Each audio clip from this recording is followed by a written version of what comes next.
On January 6th of 1986, a scheduled game between the Seattle Supersonics and the Phoenix Suns made history as the first ever rainout for the National Basketball Association.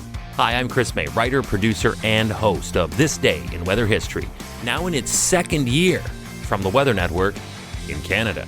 The Seattle NBA Supersonics first competed in their home, the Coliseum, in 1966. It featured a poorly constructed roof, to say the least, that had a history of allowing rain to drip down and wet the floor. This day in weather history. We have covered outdoor classics, heritage classics, and Stadium Series NHL hockey games. They are those special event, regular season games where they play the games outdoors in all the weather elements in a very large NFL or Major League Baseball stadium facility. The NBA has not done this. So just how and why did a game get rained out in 1986? The Seattle Supersonics were a staple of the Northwest Pacific sports scene, but winters in Seattle can be rough. Like Vancouver to the north, it can be rain-soaked for much of that season. This would not normally be an issue because basketball is played in pro sports arenas. Ultimately, it was a big reason why they left Seattle for Oklahoma City, so that may tell you all you may need to know already. Basketball courts are slick anyway when they get wet, as they're polished for that glowing shine you see on television. It's why any drop or bead of sweat is immediately toweled up by court crew during games. Back in 1972, NBA superstar Spencer Haywood slipped on a rain puddle in the Coliseum during a game and injured his knee. He slipped on a rain puddle, a puddle, in an indoor arena. He successfully sued Seattle for their crummy arena and the NBA for allowing this to continue. The team could see that this was not going to get any better anytime soon, so they moved to the very vacuous and emotionless Seattle Kingdome, then home of the Major League Baseball Seattle Mariners in 1980. Welcome to year 2 of this podcast. Right now, you're listening to the full version of today's story on your favorite podcast provider, but there's also the daily podcast video short. They're shot right here in my podcast recording studio, so you get that perspective, but oftentimes they will include visuals from that day's event from when it happened in weather history. So after listening to the full story, go check out the podcast video short on television or online anytime at theweathernetwork.com/weather history. They were there for 6 years before the city somehow lured them back to the Coliseum in '86. Apparently a big mistake for the Sonics. For anyone who has ever watched NBA basketball in a baseball or football stadium as a temporary home, yeah, it's less than optimal an experience for all. So here we are. It's January 6th, 1986.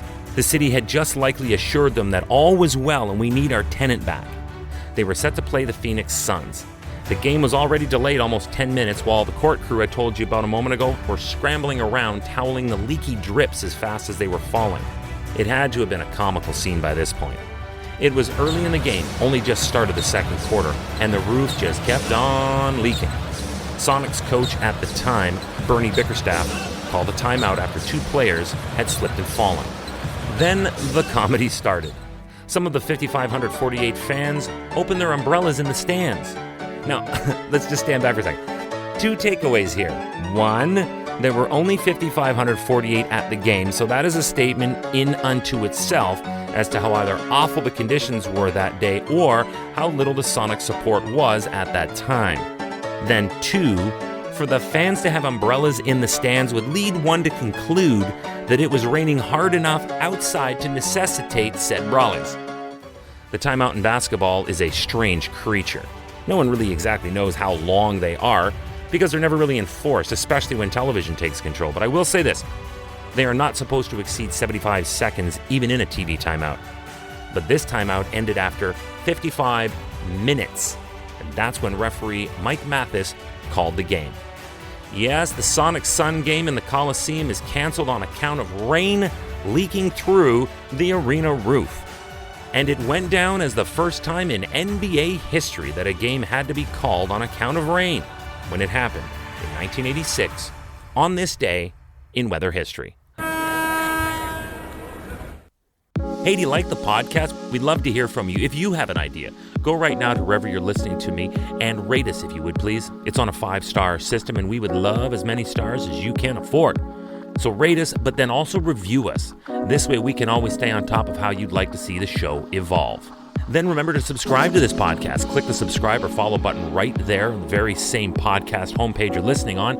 You'll be immediately reminded that the next day is ready to listen to, and you also have access to every episode in the archives. It dates back to June 1st of 2020, so there is a lot that we got to get caught up on this day in weather history. Tomorrow is January 7th, and for this one, we go to the Windy City, sweet home Chicago. On this day, 6 tornadoes touched down in the late afternoon, early evening of 1989. The worst of the damage was leveled upon the small town of Allendale, Illinois. Tornadoes in January are not normal, so we will have to investigate how this could have transpired at all. And we will, tomorrow, on this day in weather history, with me, your host, Chris May.